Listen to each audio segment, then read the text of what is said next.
Enquanto isso, embora não observado por um longo período, certo resultado do sucesso que o protestantismo tinha obtido, seu estabelecimento e entrincheiramento contra a antiga religião, estava operando sob a superfície e iria logo se tornar claro como a luz do sol. A cultura protestante, apesar de permanecer ainda por uma geração muito menor numericamente que a cultura católica, e mesmo mais pobre como um todo, tinha mais vitalidade. Ela começou numa revolução religiosa. O ímpeto daquela revolução continuou e a inspirou. Rompeu antigos laços e tradições que constituíram a estrutura da sociedade católica por centenas de anos. O tecido social da Europa foi dissolvido na cultura protestante de um modo mais completo que na católica, e essa dissolução liberou energias que o catolicismo tinha retido, especialmente a energia da competição. Todas as formas de inovação foram naturalmente mais favorecidas na cultura protestante que na católica. Embora as culturas avançaram rapidamente nas ciências físicas, na colonização de terras distantes, na expansão da Europa pelo mundo afora. Mas os protestantes foram, em tudo isso, mais vigorosos que os católicos. Tomemos um só exemplo. Na cultura protestante, exceto em regiões remotas, o camponês livre, protegido pelos costumes antigos, declinou em número. Ele ia desaparecendo, porque os antigos costumes que o protegiam contra o rico foram rompidos. Homens ricos adquiriam as terras. Grande número de homens que antes possuía fazendas, agora não possuía nada. O moderno proletariado começava e as sementes do atual capitalismo foram semeadas. Podemos ver agora o mal que aquilo representava, mas na época isso significava que a terra estava sendo mais bem cultivada. Métodos científicos novos e melhores eram mais facilmente aplicados pelos ricos proprietários da nova cultura protestante do que pelo tradicional campesinato católico. E sem nenhuma restrição à competição, os ricos proprietários triunfaram. Também as interpretações tenderam a ser mais livres na cultura protestante do que na católica, pois não havia uma autoridade doutrinária única, e embora, a longo prazo, isso estivesse fadado a levar a um colapso da filosofia e de todo o pensamento sólido, seus primeiros efeitos foram estimulantes e vitalizantes. Mas o grande e principal exemplo do que estava acontecendo depois da ruptura da unidade católica europeia foi o surgimento do sistema bancário. A usura era praticada em todo lugar, mas na cultura católica ela estava limitada por lei e era praticada com dificuldade. Na cultura protestante, ela se tornou coisa corriqueira e natural. Os comerciantes protestantes holandeses foram os pioneiros do sistema bancário moderno. A Inglaterra foi a próxima a seguir o caminho. E essa é a razão pela qual pequenas nações protestantes começaram a adquirir formidável potencial econômico. Seus capitais e créditos móveis continuaram a crescer em relação às suas riquezas totais.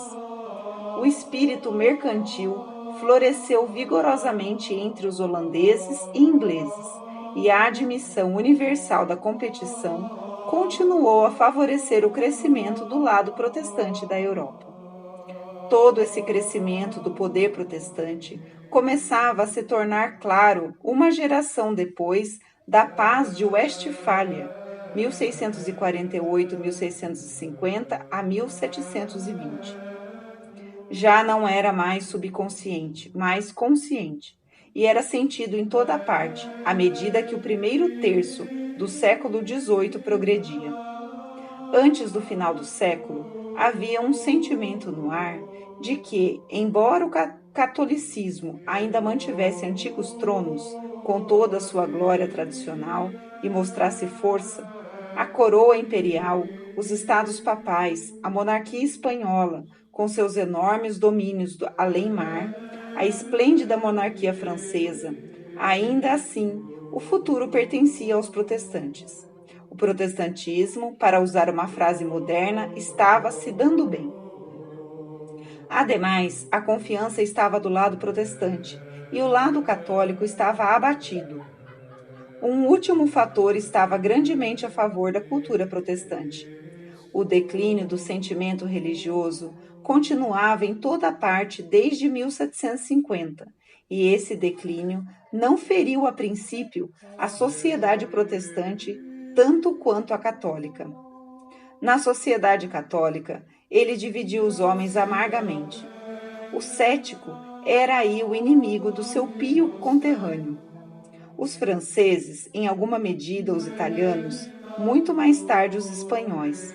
Mas os franceses, como pioneiros, estavam divididos entre si, enquanto que na cultura protestante diferenças de opinião e ceticismo eram comuns.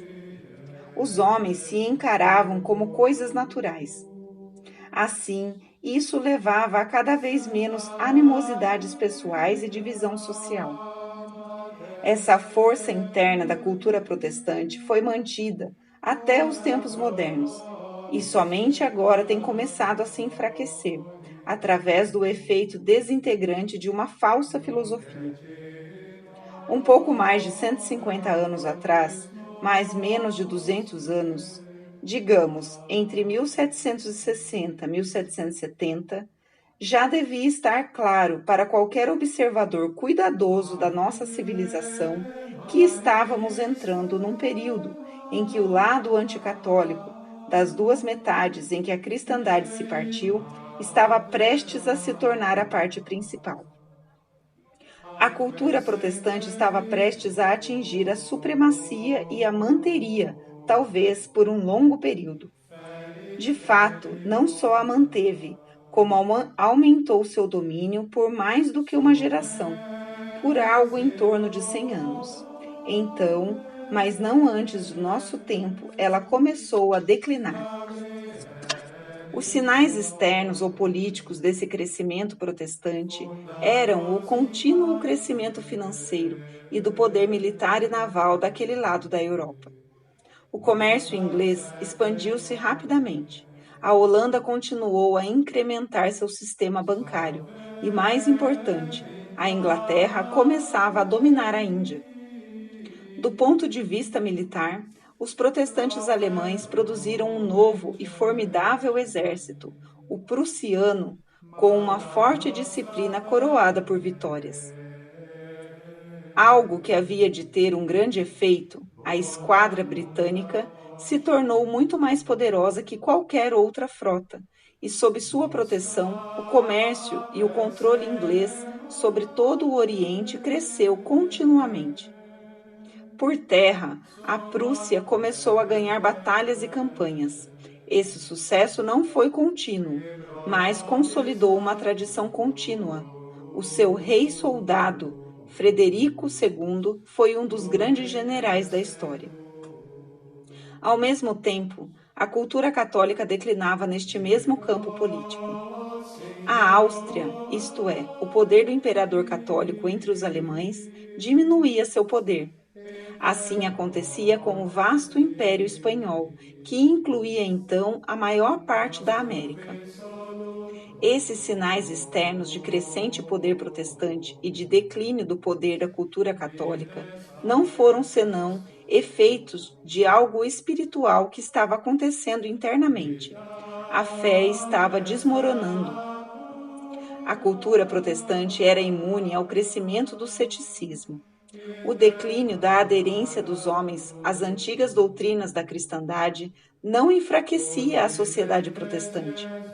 A tendência mental geral naquela sociedade era de que todo homem era livre para julgar por si mesmo, e a única coisa que se repudiava era que não se admitia era a autoridade de uma religião comum. Uma religião comum é da natureza da cultura católica, e assim o crescente declínio da crença foi ali devastador.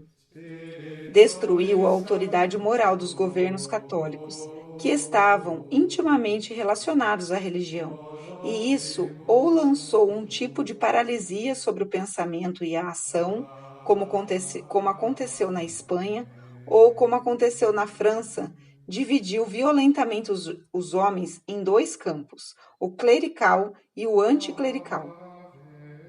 Mesmo assim, apesar de conseguirmos hoje ver o que estava acontecendo no século XVIII, o homem daquele tempo não conseguia.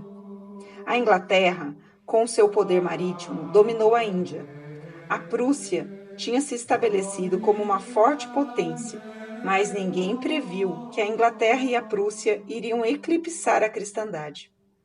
A Índia iria produzir riqueza e poder para aqueles que a iriam explorar, e usando-a como uma base, iriam estabelecer seu poder comercial e bancário por todo o Oriente. A Prússia iria absorver os alemães e destronar a Europa. A Inglaterra, também por meio do seu poder naval, tomou a colônia francesa do Canadá. Mas ninguém naqueles dias dava muita importância a colônias, exceto como fonte de riqueza para a pátria-mãe, e o Canadá nunca tinha sido isso para a França. Mais tarde, quando a Inglaterra perdeu suas colônias na América do Norte e elas se tornaram independentes, isso foi erroneamente considerado um golpe de morte para o poder inglês no mundo. Poucos previram o que a nova República da América do Norte iria significar para o futuro. Sua vasta e rápida expansão e a sua imensa riqueza reforçaram a posição da cultura protestante no mundo. Só muito mais tarde foi que certa proporção de imigrantes católicos modificou de alguma forma essa posição, mas mesmo assim, os Estados Unidos permaneceram, durante seu extraordinário crescimento, uma sociedade essencialmente protestante. No final do século XVIII, entrando pelo século XIX, vieram as guerras napoleônicas. Elas também aumentaram a força do protestantismo e enfraqueceram ainda mais a cultura católica. Fizeram isso indiretamente, pois as questões então imediatas não eram tão mais excitantes e tão mais diretamente ligadas às preocupações dos homens que este efeito final e profundo foi pouco apreciado. Até hoje, há poucos historiadores que analisam a derrota de Napoleão em termos das duas culturas europeias contrastantes. A Revolução Francesa foi um movimento anticlerical e Napoleão, que foi seu herdeiro, não era um católico praticante e não se pode dizer que tenha voltado à fé, senão em seu leito de morte. Tampouco, apesar de todo o seu gênio, ele percebeu que a diferença religiosa está na raiz da diferença cultural, pois a geração a que pertencia não tinha qualquer concepção desse juízo profundo e universal. Contudo, é verdade que se Napoleão tivesse tido sucesso, a cultura preponderante da Europa teria sido católica.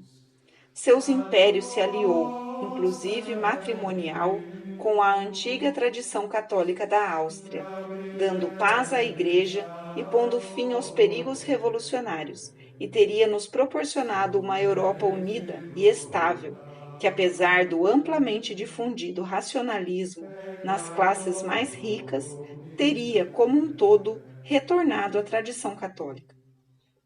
Napoleão, entretanto, simplesmente fracassou, e fracassou por ter calculado mal suas possibilidades na invasão da Rússia. Depois de seu fracasso, o processo de declínio, já há muito tempo em ação na cultura católica, continuou por todo o século XIX.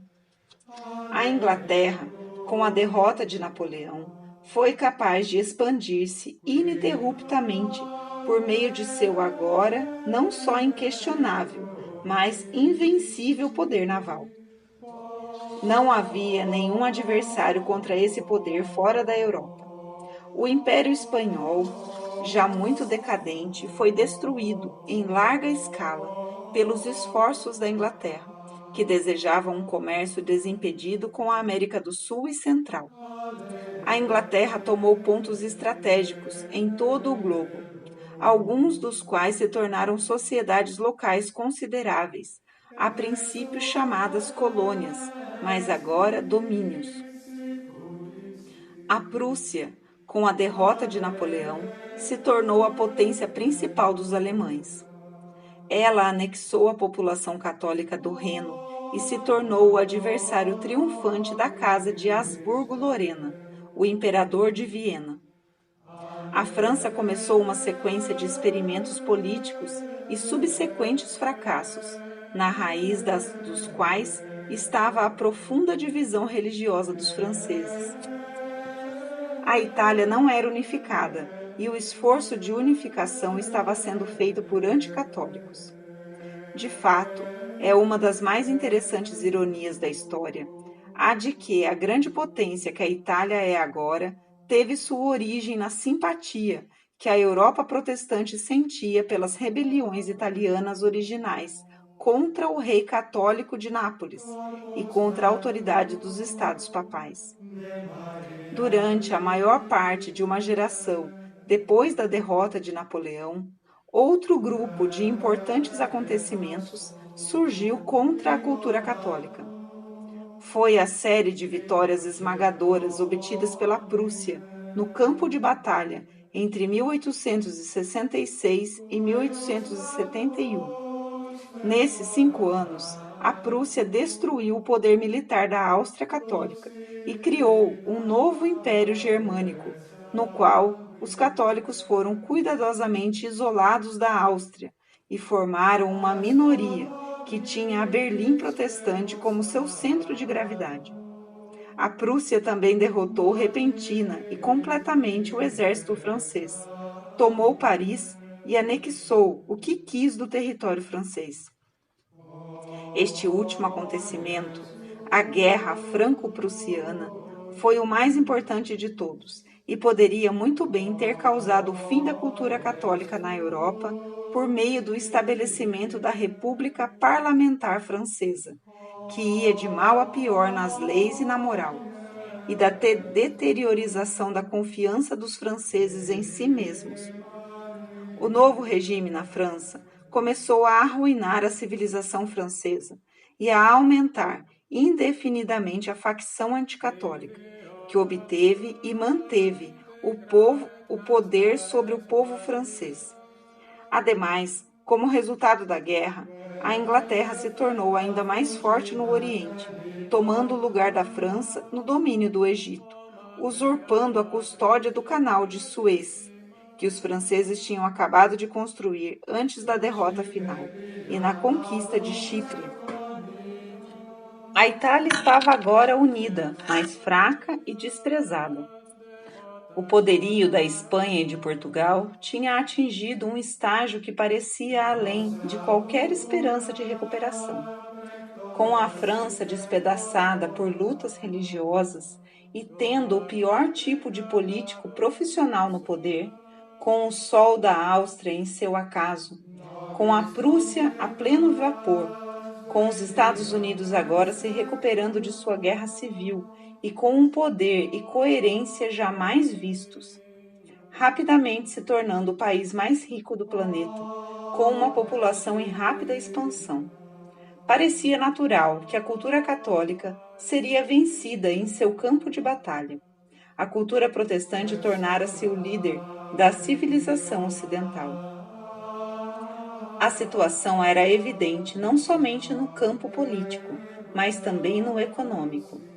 A nova máquina que transformava a vida em todo lugar, as novas e rápidas comunicações de pensamento, bens e homens foram principalmente produto da cultura protestante. As nações de cultura católica não conseguiam competir com as nações protestantes nessas áreas. Assim também acontecia com as instituições.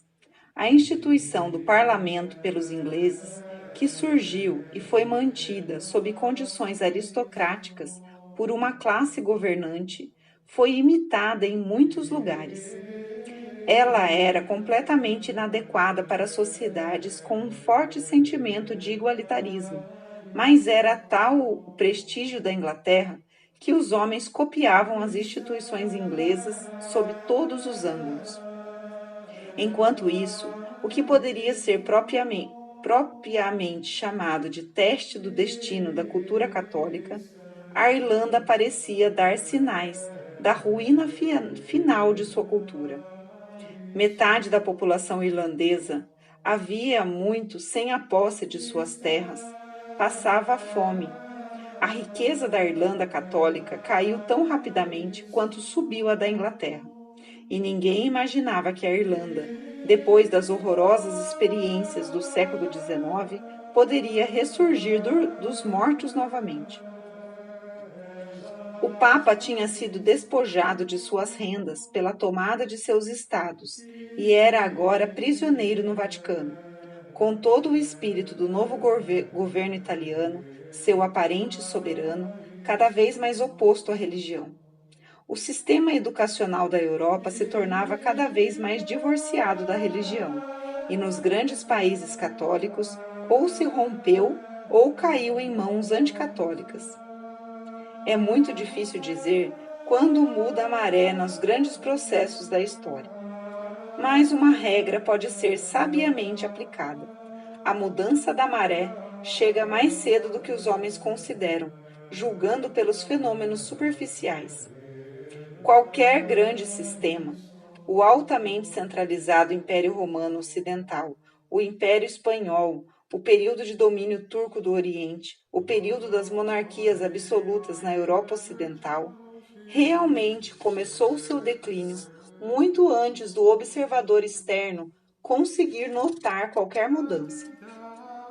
Por exemplo, até 1630, os homens ainda estavam falando e pensando a respeito do poder espanhol como a maior coisa do mundo. E, na verdade, ele recebera o sopro da morte na Holanda, uma geração antes, e foi depois da Batalha de Rocroi, 19 de maio de 1643, que ele começou a sangrar vagarosamente até a morte. Assim aconteceu e acontece com a hegemonia protestante sobre a nossa cultura, com a liderança protestante e anticatólica da civilização ocidental. A maré mudou. Mas qual foi o momento da mudança? Quando aconteceu a calmaria? É difícil fixar a data, mas uma regra universal reza que, na dúvida entre duas datas, a anterior é preferível. Muitos colocariam os anos 1899 e 1901, a fatídica Guerra dos Boeres, como ponto de mutação. Alguns o colocariam mais tarde. Eu fixaria este ponto em torno dos anos 1885 e 1887. Parece-me que um observador universal, não polarizado pelo sentimento patriótico, fixaria aquele momento, ou no máximo 1890, como o ponto de inflexão da curva. Os poderes protestantes estavam aparentemente em seu auge, mas uma reação estava sendo preparada, e na próxima geração ela deveria se tornar aparente. Quaisquer que tenham sido as causas e as datas a serem fixadas, certamente algo entre 1885 e 1904, a maré estava mudando. Não estava mudando no sentido da restauração da cultura católica como líder da Europa, muito menos no sentido da reestruturação da Igreja Católica como o espírito daquela cultura. Mas as ideias e as coisas que constituíram a toda poderosa cultura oposta estavam se deteriorando. Esse declínio moderno da hegemonia protestante e sua sucessão por uma ameaça completamente nova e uma nova reação católica contra essa ameaça, descreverei agora. Qualquer que seja a data que consideramos para o apogeu do poder da cultura protestante, quer digamos que seu declínio começou antes de 1890, quer digamos que ele não é anterior a 1904, não há dúvida de que depois desta data, em outras palavras, nos primeiros anos do século XX, a supremacia da cultura protestante estava ameaçada. As várias heresias protestantes sobre as quais essa cultura foi fundamentada, e o espírito geral de todas essas heresias combinadas estavam em declínio. Assim, seu fruto, a hegemonia protestante sobre a Europa e o mundo ocidental, estava também em declínio. O protestantismo estava sendo estrangulado em suas raízes, em sua raiz espiritual. Portanto, os frutos materiais da árvore estavam começando a murchar. Quando estudamos detalhadamente o processo desse velado declínio da supremacia da cultura protestante, descobrimos dois conjuntos de causas. O primeiro, e aparentemente o menos importante, de grande importância talvez sob o ponto de vista da prosperidade, foi certa recuperação de confiança numa parte, mas somente numa parte, das nações de cultura católica, e ao mesmo tempo uma revitalização do ensino católico. Politicamente, não havia nenhuma reação contra a antiga força da cultura católica. Era justamente o contrário. A Irlanda continuava a declinar em população e riqueza, e estava agora mais sujeita do que nunca ao poder protestante. A Polônia não poderia, aparentemente, ter esperança de uma ressurreição. As divisões dentro da própria cultura católica atingiam seu pior estágio. Na França, que era o ponto-chave de tudo, a luta entre a Igreja e seus inimigos passou a ser encarada como natural, e a vitória desses inimigos parecia também natural. A religião estava se extinguindo nas escolas primárias. Grandes massas de camponeses estavam perdendo sua fé ancestral, e com o declínio da religião veio o declínio na arquitetura e nas artes, e pior de tudo, nas letras. A antiga lucidez de pensamento francesa começou a se tornar confusa. Não havia nenhum renascimento na Espanha e Itália, sob um poder parlamentar maçônico e com as diferenças em seus vários distritos. Era outra província de cultura católica que se enfraquecia. Mas já era aparente algum renascimento da religião nas classes mais ricas em todas as nações de cultura católica.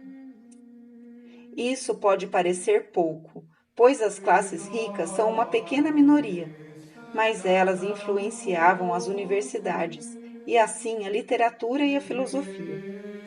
Onde uma geração antes, qualquer um lhe diria que o catolicismo não conseguiria reaparecer na Universidade de Paris, havia sinais evidentes de que ele iria ser encarado muito seriamente.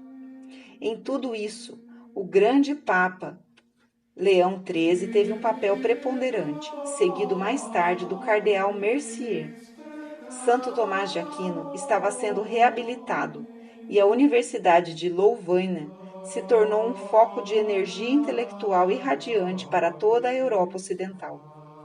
Mesmo assim, vou repetir, tudo isso tinha menor importância do que o declínio da cultura protestante desde dentro. A cultura católica continuou a ser dividida.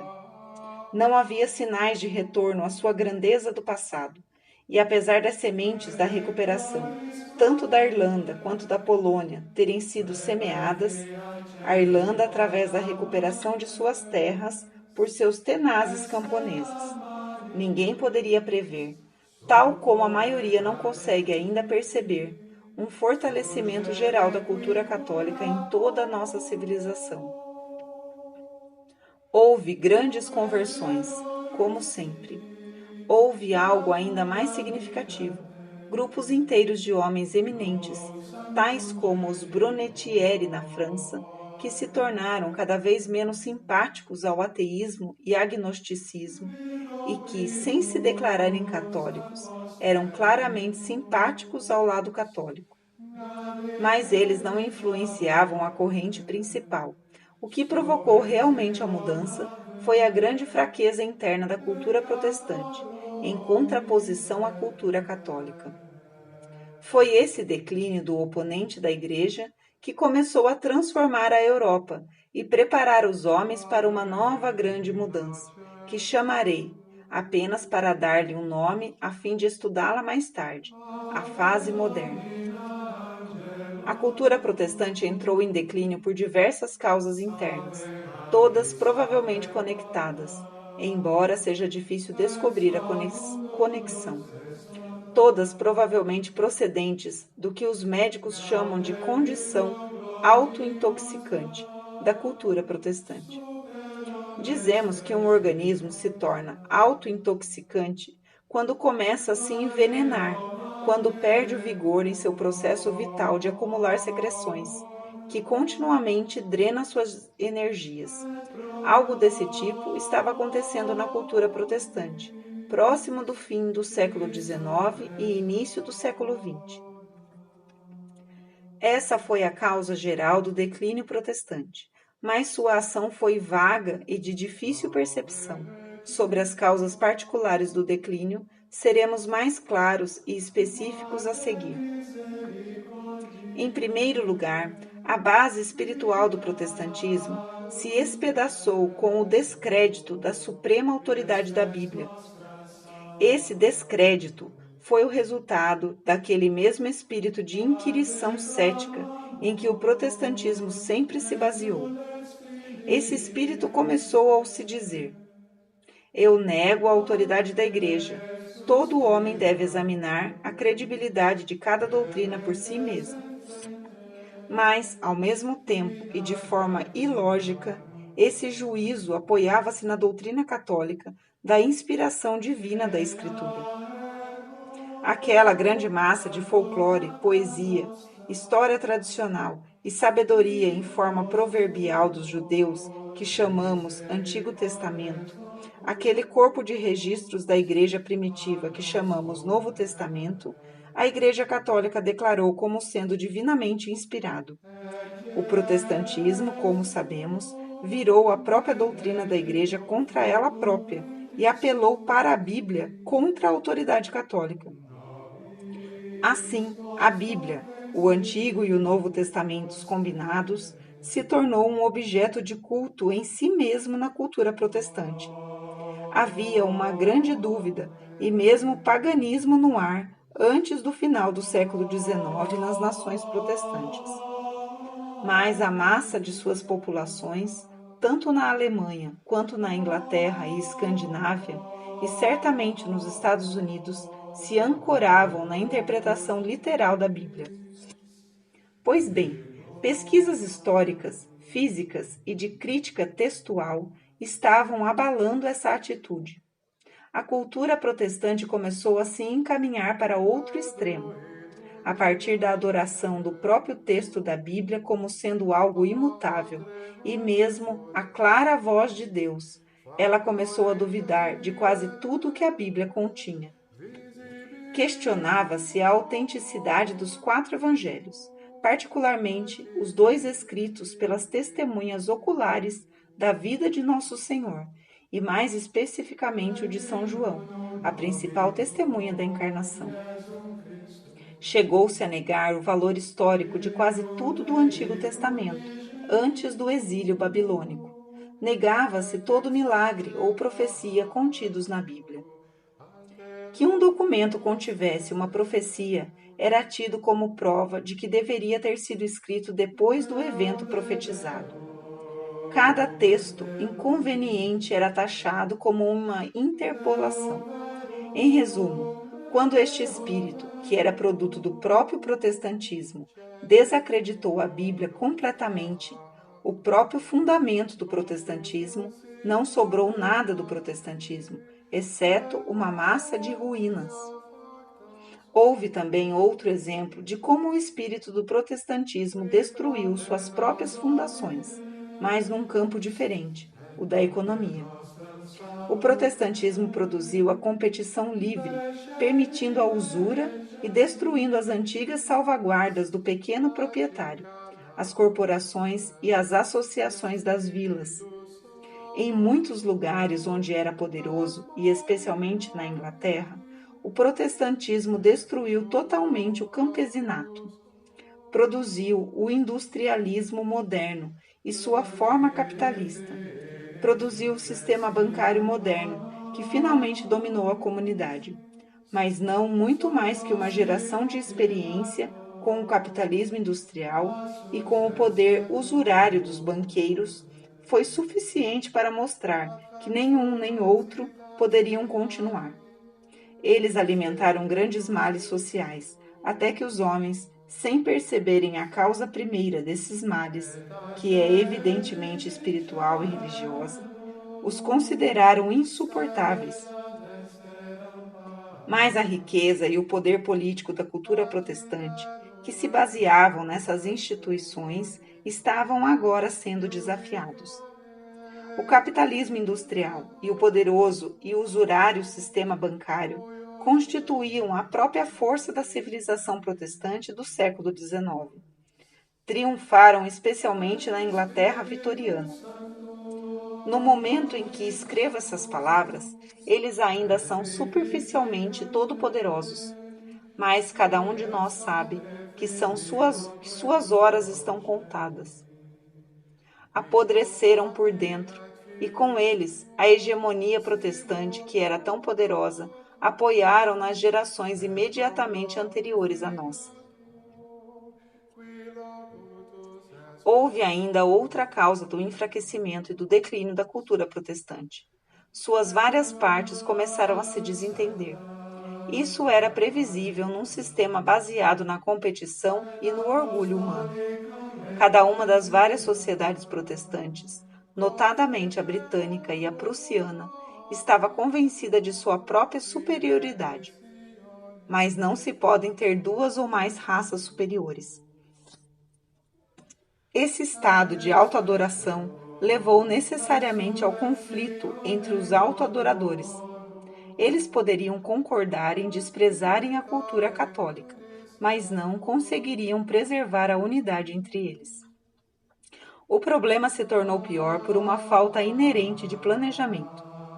A cultura protestante, tendo começado por exagerar o poder da razão humana, estava terminando por abandonar a razão humana.